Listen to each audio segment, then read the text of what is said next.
رأیتہ خاشعا کہ اگر میں یہ قرآن پہاڑوں پر نازل فرماتا تو پہاڑ ریزہ ریزہ ہو جاتے، پہاڑ ریزہ ریزہ ہو جاتے۔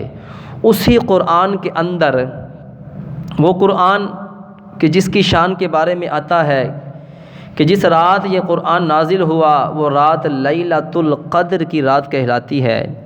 اس رات کی عظمت، اس رات کی شان یہ ہے کہ وہ ایک رات 1000 مہینوں سے افضل ہے۔ 1000 مہینوں تک کوئی بندہ عبادت کرتا رہے، لیکن اس رات ایک رات بندہ عبادت کر لے تو وہ رات اس بندے کے لیے 1000 مہینوں سے افضل ہے۔ اب اس بات پر غور کیجئے کہ جو قرآن نازل ہوا، جس رات میں نازل ہوا، اس رات کی اتنی عظمت ہے، اس قرآن کا ایک لفظ پڑھنا، ایک لفظ پڑھنے سے اللہ تعالیٰ 10 نیکیاں عطا فرماتا ہے۔ مثال کے طور پر الف لام میم ایک لفظ نہیں ہے، الف الگ، لام 2، میم 3۔ کیا مطلب کہ اگر آپ ان الفاظ کو پڑھتے ہیں تو آپ کے نامہ اعمال میں مالک کائنات 30 نیکیاں لکھ دیتا ہے۔ یہ ایک لفظ نہیں ہے۔ حامیم یہ 2 لفظ ہیں، اگر آپ اس کو پڑھتے ہیں تو رب کائنات آپ کے نامہ اعمال کے اندر 20 نیکیاں لکھ دیتا ہے۔ اب جو بندہ الف لام میم سے لے کر والناس تک قرآن پڑھتا ہوگا تو پھر اللہ تعالیٰ کی کتنی رحمتیں اس کے اوپر برستی ہوں گی، کتنی رحمتیں اس کے اوپر برستی ہوں گی۔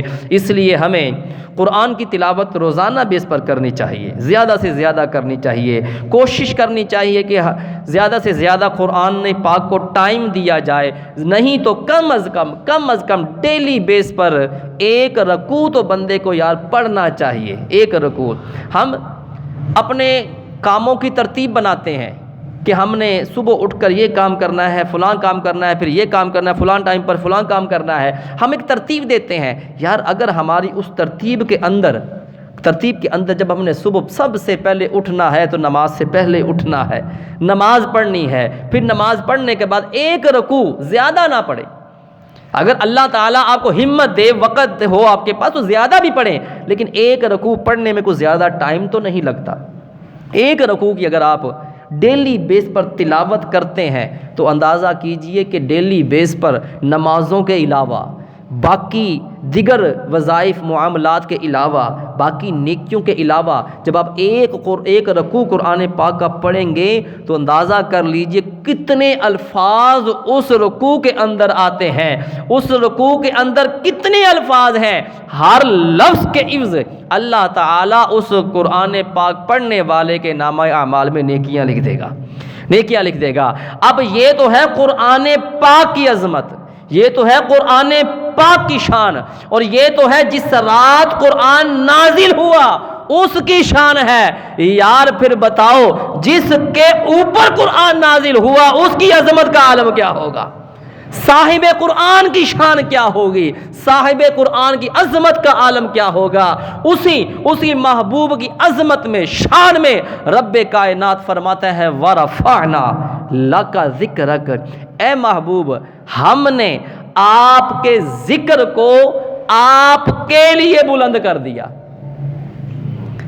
اللہ فرما رہا ہے اے محبوب ہم نے آپ کے ذکر کو آپ کے لیے بلند کر دیا۔ اب بتائیے جس کے ذکر کو، جس کی شان کو، جس کی عظمت کو رب کائنات بڑھانے والا ہو تو اس کی عظمت کو، اس کی شان کو، اس کی رفعت کو کون دنیا دار کم کر سکتا ہے؟ کون کم کر سکتا ہے جس کی شان رب کائنات بڑھا رہا ہے؟ اور رب فرماتا ہے وَلَلْآخِرَةُ خَيْرٌ لَكَ مِنَ الْأُولَىٰ، کہ اے محبوب ہر آنے والی گھڑی، ہر آنے والی ساعت، ہر آنے والا لمحہ جو ہے وہ آپ کی عظمت، آپ کی شان میں بہتری والا ہے۔ کہ اللہ تعالیٰ آپ کی عظمت کا ڈنکا اتنا ہی زیادہ بجائے گا، آپ کی شان بڑھتی رہے گی، آپ کی عظمت بڑھتی رہے گی، کیونکہ اے محبوب تمہاری شان کو، تمہاری عظمت کو کوئی اور نہیں بڑھانے والا، میں رب بڑھانے والا ہوں، میں رب بڑھانے والا ہوں۔ یار اللہ کا ولی جو ہے، حدیث قدسی ہے کہ حدیث قدسی ہے من عاد لی ولیجا فقد اذنتہ بالحرب۔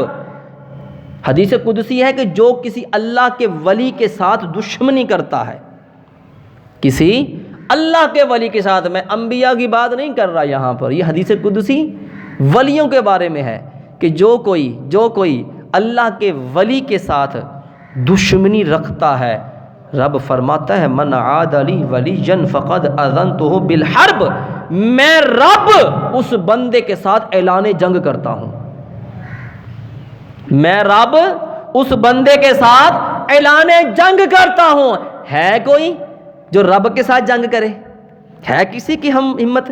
ہے کسی کے اندر یہ جرت کہ وہ رب کے ساتھ جنگ کرے؟ ابھی کورونا کا پیچھے مسئلہ چلتا رہا، ابھی بھی تھوڑا تھوڑا ہے، لوگوں نے ایک ڈائلاگ بنا لیا، کورونا سے ڈرنا نہیں، کورونا سے لڑنا ہے، جنگ کورونا کے سنگ۔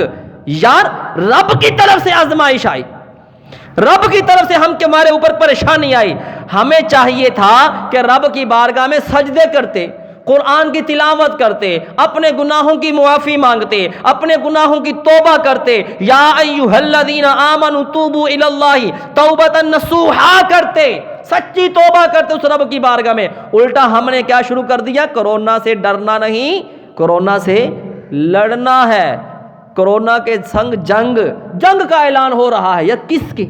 رب کی آزمائش۔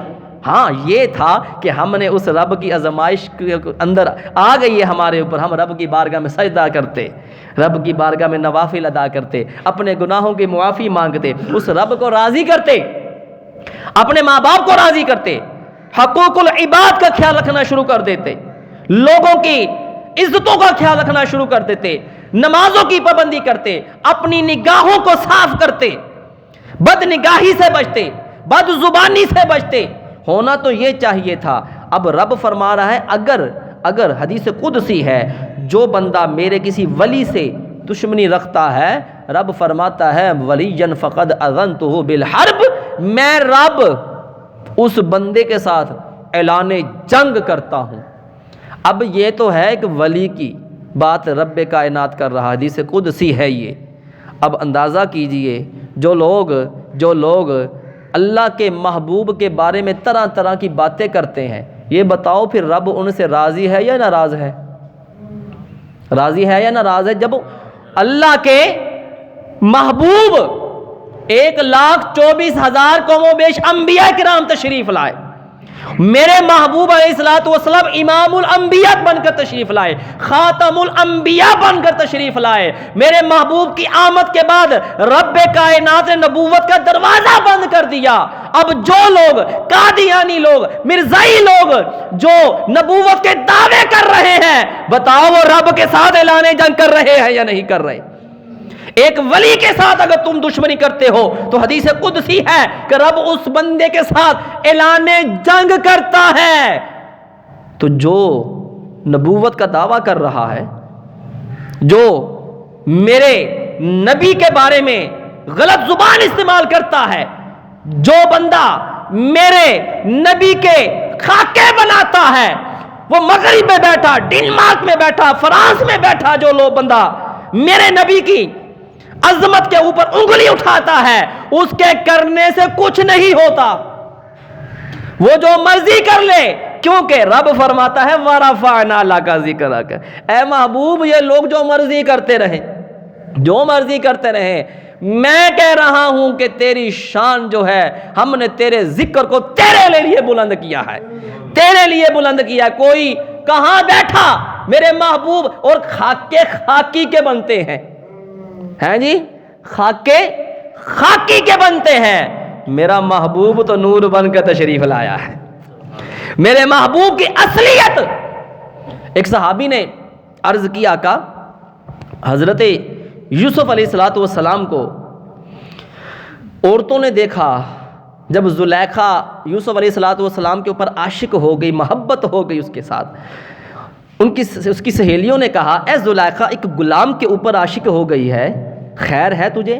زلیخا کہتی تمہیں کیا پتا میں کس کو پسند کر رہی ہوں، کس سے مجھے محبت ہو گئی۔ چلو ایسا کرتے ہیں کہ جب یوسف علیہ السلام تشریف، اس کو قرآن پاک نے سورہ یوسف کے اندر بیان فرمایا وَقُلْنَا حَاشَا لِلَّهِ مَا هَٰذَا بَشَرًا إِنْ هَٰذَا إِلَّا مَلَكٌ كَرِيمٌ، کہ جب وہ عورتیں آئیں، سیب ہاتھ کے اندر تھے، چھری چلانا شروع کر دی، حسن یوسف کو دیکھا سیب کاٹتے کاٹتے اپنی انگلیوں کو کاٹ لیا، اور کیا کہتی ہے وَقُلْنَا حَاشَا لِلَّهِ مَا هَٰذَا بَشَرًا، یہ تو کوئی انسان بشر تو نہیں لگ رہا، یہ تو کوئی اللہ کا مقبول فرشتہ لگ رہا ہے۔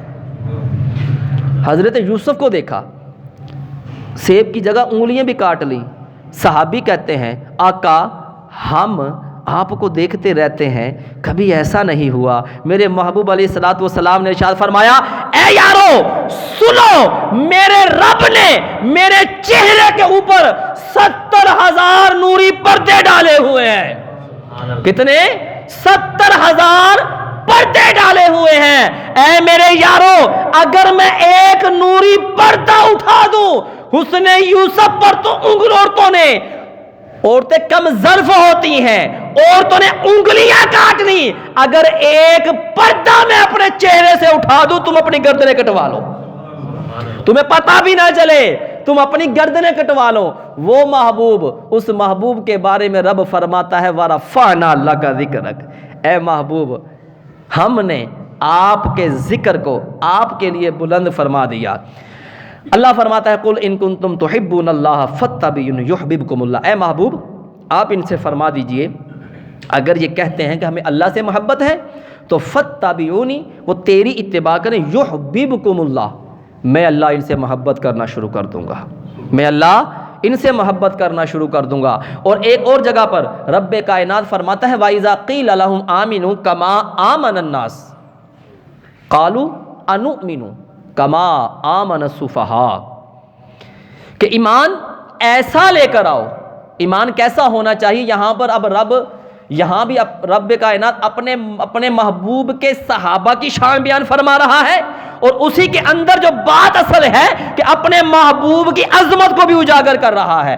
اے لوگو تمہارا ایمان کیسا ہونا چاہیے؟ ایمان اس طرح سے لے کر آؤ جس طرح سے پہلے والے لوگ لے کر آئے تھے، پہلے والے لوگ لے کر آئے۔ جب یہ آیت پاک نازل ہوئی ہے نا تو جو منافقین تھے وہ کہنے لگے ہم ان لوگوں کی طرح ایمان لے آئیں، الا انہم هم السفہاء، کہ وَإِذَا قِيلَ لَهُمْ آمِنُوا كَمَا آمَنَ النَّاسُ قَالُوا أَنُؤْمِنُ، کہ ہم ان لوگوں کی طرح ایمان لے کر آئیں جو اپنا تن من دھن اپنے نبی پر وار دیتے ہیں، جو سب کچھ مال لا کر اس کے قدموں میں رکھ دیتے ہیں، جن کو اپنی پرواہ ہی نہیں ہوتی، جن کو فکر ہی نہیں ہوتی، جن کو پہننے کا نہیں پتہ، جن کو کھانے کا نہیں پتہ، جن کو پینے کا نہیں پتہ، ہم ان کی طرح ایمان لائیں۔ لفظ کیا استعمال کرتے ہیں؟ ان بیوقوفوں کی طرح ایمان لے کر آئے۔ جب انہوں نے یہ بات کی نا تو رب کائنات نے یہ قرآن پاک کی آیت پاک نازل فرمائی کہ الا انہم هم السفہاء، خبردار وہ بیوقوف نہیں ہے، تم لوگ بیوقوف ہو جو تم سیانے بن رہے ہو نا، کہ وہ لوگ میرے محبوب کے اوپر جان نچھاور کر رہے ہیں، نہ مال کی پرواہ کرتے ہیں نہ ہی وہ جان کی پرواہ کرتے ہیں، تم کہتے وہ بیوقوف ہیں؟ میں رب تمہیں بتاتا ہوں کہ بیوقوف کون ہے۔ الا انہم هم السفہاء، کہ وہ بیوقوف نہیں ہے، میں رب تمہیں بتا رہا ہوں تم لوگ بیوقوف ہو۔ الا انہم هم السفہاء ولکن لا یعلمون، کہ تم لوگ بیوقوف ہو لیکن تمہیں علم نہیں ہے، تمہیں پتہ ہی نہیں ہے، تمہیں عقل و شعور ہی نہیں ہے، تمہیں نہیں پتہ کہ تم لوگ بیوقوف ہو۔ اب جو اللہ کے محبوب کے یار تھے ان کا ایمان کیسا تھا، ان کی آقا علیہ السلام کے ساتھ محبت کیسی تھی، مودت کیسی تھی، وہ آقا کے ساتھ محبت کس انداز سے کرتے تھے، محبوب کے ساتھ محبت کرنے کا طریقہ کیا ہوتا تھا، وہ محبت کرنے میں چونو چرا نہیں کرتے تھے، اعتراضات نہیں کرتے تھے، بس جس جگہ پر محبوب کی ذات آ گئی تو زبان خاموش کر لیتے تھے، بس خاموشی اختیار کرتے تھے۔ ایک مرتبہ حضرت ابو بکر صدیق رضی اللہ تعالی عنہ کہ والد محترم آقا کے پاس سیدنا ابو بکر صدیق کی کمپلین لے کر آ گئے، شکایت لے کر آ گئے، آ کر کہتے ہیں کہ حضور ابو بکر نے میرے تھپڑ مارا ہے۔ ہیں جی، بیٹے نے باپ کو تھپڑ مارا۔ کمپلین بھی کس کی آئی کہ سب صحابہ کرام کے اندر نرم طبیعت والے سیدنا ابو بکر صدیق رضی اللہ تعالیٰ عنہ، کمپلین بھی ان کے والد محترم ابو بکر صدیق کے لے کر آ رہے ہیں کہ آقا ابو بکر نے میرے تھپڑ مارا ہے۔ پاس صحابہ کرام موجود ہے، صحابہ کرام نے جب سنا کہ ابو بکر نے تھپڑ مارا، کوئی ماننے کو تیار نہیں، ہو ہی نہیں سکتا۔ عمر کی بات کرو، ہماری بات کرو، زبیر کی بات کرو، عثمان کی بات کرو، علی کی بات کرو، کہاں باتیں کر رہے ہو؟ ابو بکر کی بات کر رہے ہو؟ ہم نہیں مانتے، یہ ہو ہی نہیں سکتا۔ آقا علیہ السلام نے فرمایا میرے یارو ذرا ٹھہرو، ابو بکر سے تو پوچھ لو، اس سے تو پوچھ لو کہ مسئلہ کیا ہے، وجہ کیا ہے۔ آقا علیہ السلام نے فرمایا اے ابو بکر، تمہارے والد محترم میرے پاس تمہاری کمپلین لے کر آیا ہے، تم نے اپنے باپ کے تھپڑ مارا ہے، وجہ کیا ہے؟ سیدنا ابو بکر صدیق رضی اللہ تعالی عنہ کی آنکھوں سے آنسو جاری ہو جاتے ہیں، رونا شروع کر دیتے ہیں، آپ کی ریش مبارک، داڑھی مبارک آنسو سے بھر جاتی ہے اور عرض کرتے ہیں آقا میرے والد کے ہاتھ میں ابھی تلوار دے دیجئے، آقا میرا والد ابھی میرے ٹکڑے ٹکڑے کر دے۔ ابو بکر سی بھی نہیں کرے گا، لیکن آقا اس نے میرے باپ نے آپ کے بارے میں بات کی ہے، آپ کے بارے میں بات کی ہے، تو پھر میں کیسے برداشت کر جاؤں کہ آقا انہوں نے آپ کے خلاف بات کی تھی، مجھ سے برداشت نہیں ہوا، مجھ سے برداشت نہیں ہوا۔ یہاں پتہ چلتا ہے کہ جو عمر فاروق رضی اللہ تعالی عنہ نے عرض کیا، کہا مجھے آپ سے بڑا ہی پیار ہے، اپنی جان دولت ہر چیز سے بڑھ کر علاوہ اپنی جان کے تو میرے محبوب نے فرمایا تھا عمر تیرا ابھی ایمان کامل نہیں ہوا، ابھی ایمان کامل نہیں ہوا، ماں باپ سے بڑھ کر بھی آقا آپ سے محبت ہے لیکن اپنی جان سے زیادہ نہیں ہے۔ میرے محبوب نے فرمایا عمر تیرا ایمان کامل نہیں ہوا۔ آقا ایمان کامل کب ہوگا؟ تو میرے محبوب نے فرمایا جب تک اپنی جان سے بڑھ کر مجھ سے محبت نہیں کرو گے تمہارا ایمان کامل نہیں ہوگا۔ پھر عمر فاروق نے عرض کی آقا مجھے پھر اپنی جان سے بڑھ کر آپ سے محبت ہے، تو میرے محبوب نے فرمایا تھا عمر اب تیرا ایمان کامل ہوا ہے، اب تیرا ایمان کامل ہوا ہے۔ تو میرے بھائیوں آقا کی جو محبت ہے نا، یہی دین حق کی شرط اول ہے۔ آپ نمازیں پڑھتے رہیں، آپ جتنے مرضی حج ادا کر لیں، جو مرضی آپ نیکیاں کرتے رہیں، اگر دل کے اندر حب مصطفیٰ نہیں ہے، دل کے اندر عشق مصطفیٰ نہیں ہے، دل کے اندر مودت مصطفیٰ نہیں ہے، تو تمہاری نمازیں کسی کام کی نہیں ہے۔ لوگ کہتے ہیں اگر نماز کے اندر نبی کا خیال آ جائے تو نماز نہیں ہوتی ہے جی، لوگ کہتے ہیں اگر دل کے اندر نبی کا نماز پڑھتے ہو خیال آ جائے تو نماز نہیں ہوتی۔ ہمارا یہ عقیدہ ہے جب تک نماز پڑھتے ہوئے نبی کا دل میں خیال نہ آئے تو نماز ہوتی ہی نہیں ہے، نماز ہی نہیں ہوتی۔ کیسے نہ ہو، کیسے نہ آئے دل میں خیال، کیسے نہ آئے؟ یار آپ نماز کے آخر میں پڑھتے ربی جعلنی مقیم الصلاۃ ومن ذریتی ربنا وتقبل دعا، پتہ ہے نا یہ کہ ہم کیا پڑھ رہے ہیں؟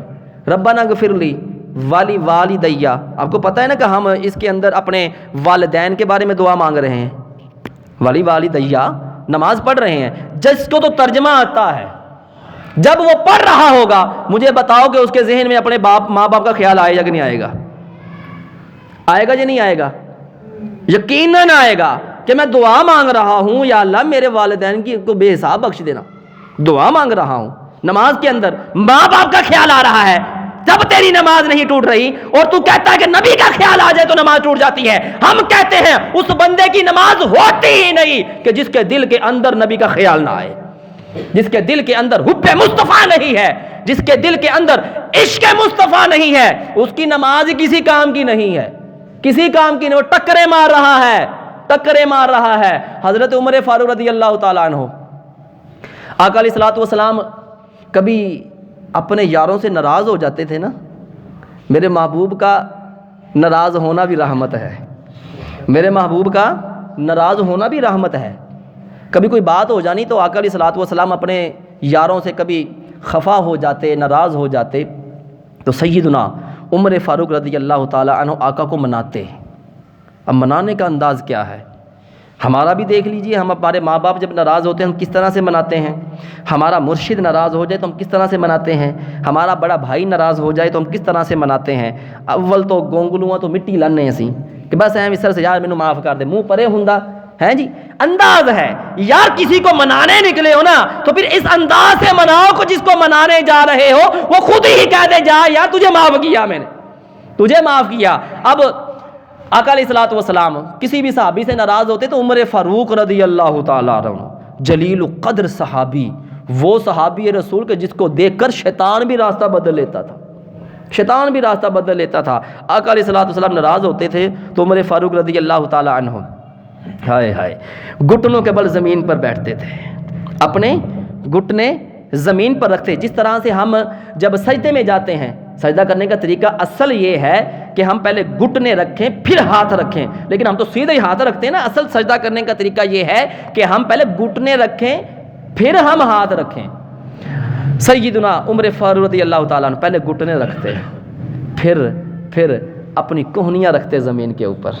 اب یہ آقا کو منا رہے ہیں، منانے کا انداز دیکھیے، محبوب کو منانے کا انداز۔ گھٹنے رکھیں، اب زمین کے اوپر اپنی کوہنیاں رکھ لیں، کوہنیاں رکھنے کے بعد پھر اپنے ہاتھ ایسے باندھ لیتے ہیں، ایسے باندھ لیتے، ایسے باندھ لیتے، اور پھر عرض کرتے آقا ہم رب پر بھی راضی ہیں، آقا ہم آپ پر بھی راضی ہیں، آقا ہم قرآن پر بھی راضی ہیں، آقا ہم دین پر بھی راضی ہیں، آقا آپ ہم سے ناراض مت ہوا کریں، آپ ہم سے ناراض مت ہوا کریں۔ جب عمر فاروق رضی اللہ تعالیٰ عنہ کا یہ انداز دیکھتے تو آقا علیہ الصلوۃ والسلام مسکرا پڑتے۔ جس کی تسکین سے روتے ہوئے ہنس پڑے اس تبسم کی عادت پہ لاکھوں سلام۔ آقا علیہ الصلوۃ والسلام مسکرا پڑتے۔ جب آپ مسکراتے تو آپ فرماتے اے عمر یار تو اس طرح کا تو نہیں تھا، ہیں تو اس طرح کا تو نہیں تھا۔ اب عمر فاروق رضی اللہ تعالیٰ عنہ آگے سے عرض کرتے ہیں آقا کیا کریں آپ سے محبت جو ہو گئی ہے، حضور آپ سے عشق ہو گیا ہے، آقا آپ سے پیار ہو گیا ہے، آقا آپ کے ساتھ موجت ہو گئی ہے، کیوں نہ ہو۔ اعلیٰ حضرت فرماتے ہیں، اعلیٰ حضرت لکھتے ہیں اے عشق تیرے صدقے، جیویں ماما کہندی نا پت میں تیرے صدقے جاواں، ہیں پت میں تیرے صدقے جاواں، اعلیٰ حضرت عشق کو کہہ رہے ہیں، محبت کو کہہ رہے ہیں اے عشق تیرے صدقے، جلنے سے چھٹے سستے وہ آگ لگائی ہے جو آگ بجھا دے گی۔ سمجھ آئی کہ وہ آگ لگائی ہے جو آگ بجھا دے گی۔ آقا دل کے اندر آپ نے محبت ہی اتنی ڈال دی ہے، آقا دل کے اندر آپ کی محبت ہی اتنی آ گئی ہے، آقا دل کے اندر عشق کی آگ ایسی بھڑک اٹھی ہے، وہ آگ آپ نے ہمارے دل کے اندر لگا دی ہے، یہ عشق کی آگ جو ہے دوزخ کی آگ کو بجھا دے گی۔ آقا آپ کی محبت جو ہے، کیونکہ دامن مصطفیٰ سے جو بھی لپٹا یگانہ ہو گیا، ارے جس کے حضور ہو گئے اس کا زمانہ ہو گیا، کہاں پھر رہے ہو؟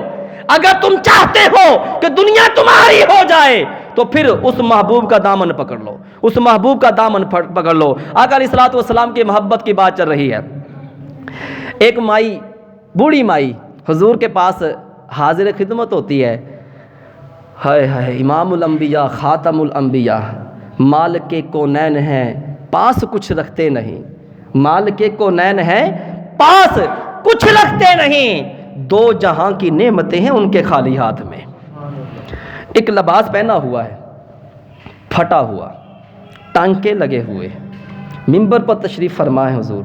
ایک مائی آتی ہے، مائی آ کر عرض کرتی ہے حضور میرا دل چاہتا ہے کہ میں آپ کو ایک نیا کرتا بنوا کر دوں، ایک نیا کرتا بنوا کر دوں۔ آقا علیہ الصلوۃ والسلام اس کے چہرے کی طرف دیکھتے ہیں اور فرماتے ہیں اگر تیرا دل چاہتا ہے تو بنوا کر لے آ۔ وہ مائی جاتی ہے، گھر جاتی ہے اور جا کر کرتا بنواتی ہے، بڑا ہی بناؤ سنگار کرتی ہے، جس کو پنجابی میں کہتے ہیں بڑی ریج نال بنایا جائے، ہیں جی کہندے ہیں نا کوئی شے بڑی چاہ نہ بنا کے لے، کہندے بڑی میں ریج نہ بنا کے لے کے آئی ہاں۔ حضور کی محبت میں اتنی محبت اس نے اس کرتے میں بنانے میں ڈال دی، پھر وہ کرتا بنا کر آقا کے پاس حاضر خدمت ہوتی ہے۔ آقا علیہ السلام کے پاس جب کرتا لے کر آتی ہے تھال میں سجایا ہوتا ہے، ہائے ہائے لیکن تحفہ دینے کا بھی کچھ انداز ہوتا ہے نا، سجایا ہوتا ہے۔ حضور کی بارگاہ میں لے کر جاتی ہیں، صحابہ کرام موجود ہیں، آقا علیہ الصلوۃ والسلام اپنی نورانی نورانی آنکھوں سے دیکھتے ہیں اور مسکراتے ہیں۔ اب فرماتے ہیں اب تیرا دل کر رہا ہوگا کہ میں پہن کر بھی دکھاؤں، ہے جی، میں تیرا دل کر رہا ہوگا کہ میں اب اس کو پہن کر کیوں دکھاؤں۔ حضور اگر ایسا ہو جائے تو آپ کی بڑی کرم نوازی ہے، آپ کی بڑی ہی مہربانی ہے۔ اگر آقا ایسا ہو جائے، حضور علیہ الصلوۃ والسلام کرتا قبول کرتے ہیں اور لے کر اندر حجرہ مبارک میں جاتے ہیں، کرتا کو لیتے ہیں اور چینج کر کر جب باہر آتے ہیں تو آپ کے وہ کچھ لوگ ہوتے ہیں کہ کپڑے کی شان جو ہوتی ہے اس کے جسم پر لگ کر بن جاتی ہے۔ سارے صحابہ کرام دیکھ رہے ہیں، واہ واہ کیا رنگ ہے، کیا روپ ہے آقا، یہ رنگ روپ تو ہم نے پہلے کبھی دیکھا ہی نہیں۔ پاس حضرت عبد الرحمن بن عوف رضی اللہ تعالیٰ عنہ، آپ نے تو نا حضور کی عظمت و شان بیان کرنے کی تو حد ہی کر دی، باتیں شروع کر دی، آقا واہ واہ سبحان اللہ کیا ہی خوبصورت کرتا ہے، آقا یہ اس کرتے کی کو آپ کے جسم کے ساتھ ٹچ ہو کر شان بڑھ گئی، آقا کیا خوبصورت لگ رہے ہیں آپ، آقا تو پہلے ہی بڑے خوبصورت تھے لیکن یہ کرتے سے آپ کے تو اور ہی نکھار آ گیا، بڑی یعنی کہ باتیں کر رہے ہیں۔ کوئی بندہ زیادہ اپنے استاد کی، اپنے کسی مرشد کی تعریف کر رہا ہو نا تو کوئی نہ کوئی اس کے دل کے اندر کوئی بات ہوتی ہے، سمجھنے والا آگے سمجھ آتا ہے۔ آقا علیہ الصلوۃ والسلام مسکرا پڑے، آخری بات کر رہا ہوں میں، وقت ہو رہا ہے، مسکرا پڑے، بڑی محبت کی بات ہے، مسکرا پڑے۔ جب مسکرائے تو حضور نے فرمایا اے عبد الرحمن تیرا دل کر رہا ہے کہ یہ کرتا میں تجھے دے دوں، تیرا دل کر رہا ہے حضور اگر ایسا ہو جائے تو آپ کی بڑی مہربانی ہے، آپ کی نظر رحمت ہے، آپ کی عنایت ہوگی۔ آقا علیہ الصلوۃ والسلام حجرے میں واپس تشریف لے جاتے ہیں، وہی پھٹا ہوا کرتا، ٹانکے لگے ہوا کرتا پھر پہن کر وہ نیا کرتا لا کر عبد الرحمن بن عوف کو دے دیتے ہیں۔ جب آقا علیہ الصلوۃ والسلام کرتا دے دیا، حضور تشریف لے جاتے ہیں۔ عبد الرحمن بن عوف کوئی ماڑے صحابی نہیں تھے، کوئی غریب گروپ نہیں تھے، بڑے مالدار صحابی تھے، صحابہ کرام میں سب سے زیادہ مال انہیں کے پاس تھا، مال انہیں کے پاس تھا۔ اب جتنے صحابہ کرام یار پاس کھڑے ہیں کہنے کہ عبد الرحمن بن عوف تو کمال کرتا ہے یار، اتنا تیرے پاس کچھ ہونے کے باوجود تو نے یہ کیا کر دیا، تو نے باتیں اتنی شروع کر دی کہ حضور نے تجھے کرتا ہی دے دیا، یا تو کچھ خیال کر لیتا۔ آقا کے پاس ایک ہی کرتا تھا وہ بھی پھٹا ہوا تھا، کسی نے تحفہ دے دیا، تو نے باتیں اتنے شروع کر دی تو حضور نے تجھے دے دیا۔ عبد الرحمن بن عوف رضی اللہ تعالی عنہ کی آنکھوں سے آنسو جاری ہو جاتے ہیں۔ آپ فرماتے ہیں یارو کرتے کا تو مسئلہ ہی کوئی نہیں ہے، رب نے اپنے محبوب کے صدقے سے بڑا کچھ دیا ہے یار، میں نے تو حضور کے جسم کے ساتھ ٹچ ہوا کرتا مانگا تھا، میں نے تو اس لیے مانگا تھا کہ میں وصیت کروں گا جب میں مر جاؤں تو میرے گلے میں یہی کرتا ڈال کر مجھے دفنا دینا، مجھے یہی کرتا ڈال کر دفنا دینا۔ جب فرشتے میری قبر میں آئیں گے تو اس وقت جب دیکھیں گے کہ محبوب کے جسم کے ساتھ لگا ہوا ٹچ ہوا کرتا عبد الرحمن بن عوف نے پہنا ہوا ہے تو وہ مجھ سے سوال نہیں کریں گے اور اب میں نے تو اس لیے کرتا مانگا ہے۔ حضرت خواجہ محبوب الہی نظام الدین اولیاء آپ کی اور میر خسرو کے ساتھ بڑی محبت تھی، بڑا ہی پیار تھا آپ کا۔ ایک فقیر آتا ہے خواجہ کے صاحب کے پاس اور آ کر سوال کرتا ہے کہ میری یہ پریشانیاں دور کر دیجئے، مجھے کچھ پیسے چاہیے۔ کافی وقت گزر جاتا ہے لیکن کوئی بھی اپنا خدمت کرنے والا نہیں آتا۔ بزرگوں کا طریقہ یہ ہوتا تھا کہ کوئی بھی مرید اگر خدمت کرتا تھا آ کر پاس نہیں رکھتے تھے، وہ آگے ٹرانسفر کر دیتے تھے مریدوں کے پاس۔ آج کل تو کام ہی الٹا ہو گیا نا، وہ کہتے لے آئی جاؤ تو جمع کرائی جاؤ، ہیں جی، کوٹھیاں بنگلے، آج کل تو کام ہی الٹا ہو گیا نا، پہلے یہ کام نہیں ہوتے تھے، جو آیا ٹھیک ہے آگے گیا، پاس نہیں رکھتے تھے، پہلے تما نہیں، آ گیا تو منع نہیں، دے دیا کسی نے آ گیا تو پھر جمع نہیں ہے، اصل یہ طریقہ ہے، جمع کوئی نہیں۔ اچھا کوئی آیا نہیں، آپ نے کیا کیا، آپ نے اپنے خود سے اٹھائے اور لے کر اس سوالی کو دے دیے۔ سوالی دیکھنے لگ گیا کہ یار کی دئی جاندہ مینوں بابا، منگن کی ہیں ایسی خسے لا کے دے تو وہ پھٹے ٹوٹے خسے مینوں دے دیتے۔ خیر وہ خسے لیتا ہے، چلا جاتا ہے، صحرا میں جاتا ہے، کسی غار کے بیچ میں چھپ کر رات کا وقت آرام کر رہا ہوتا ہے۔ امیر خسرو آپ جو ہے آپ اپنے قافلے کے ساتھ کسی جنگ سے واپس آ رہے تھے، اس جگہ پر پہنچے اور کہنے لگ گئے بوئے یار مجھے یہاں کہیں سے یار کی خوشبو آ رہی ہے، یار کی خوشبو آ رہی ہے، اس خوشبو کو ٹوتے ٹوتے ڈھونڈتے ڈھونڈتے اس بندے کے پاس چلے جاتے ہیں اور جا کر کہتے ہیں یار ہو نہ ہو تو میرے یار کے پاس سے ہو کر آیا ہے۔ وہ کہنے لگا کیا مطلب؟ کہتا تو خواجہ صاحب کے پاس سے آیا ہے؟ انہوں نے کہا ہاں جی میں فلاں بزرگ کے پاس گیا تھا، سوالی لے کر سوال کرنے کے گیا تھا، لیکن کچھ دیا تو نہیں مجھے، انہوں نے اپنے خود سے اتار کر دے دیے۔ امیر خسرو رحمۃ اللہ تعالی علیہ آپ فرماتے ہیں اچھا یار یہ خود سے مجھے دے دے، 2 لاکھ دینار مجھ سے لے لے۔ کتنے؟ 2 لاکھ دینار مجھ سے لے لے، خود سے مجھے دے دے۔ وہ کہنے لگا یار خود سے ویکھ تے تو 2 لاکھ دینار مینوں دے جانا۔ وہ کہندا تو امیر خسرو کہنے لگے کہ تو اس رستے کا مسافر ہی نہیں ہے، تجھے کیا پتا اس عشق کا مزہ کیا ہے، اس کی لذت کیا ہے، تو اس رستے کا مسافر ہی نہیں ہے، تجھے کیا پتا ہے، تو خود سے دے 2 لاکھ دینار پکڑ۔ آپ اپنے ان خصوں کو لیتے ہیں، یہاں ایک سائڈ پر رکھتے ہیں، دوسرا اس سائڈ پر، اس کے اوپر امامہ باندھ لیتے ہیں۔ باندھنے کے بعد خواجہ صاحب کے پاس حاضر خدمت ہو جاتے ہیں۔ جا کر جب پہنچتے ہیں تو خواجہ صاحب آگے سے پتہ کیا کہتے ہیں؟ خسرو پنجابی چ کہندے خسرو جنی تینوں میرے نال محبت ہے نا انہاں تو مول کوئی نہیں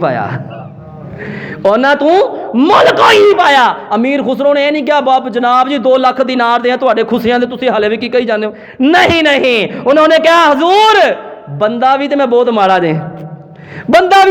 ماڑا وا۔ پتہ چلتا ہے یار محبت جو ہے یہ اگر آپ اپنی زندگی کے اندر سے نا لفظ محبت کو ختم کر دیں، نکال دیں تو زندگی صفر ہے۔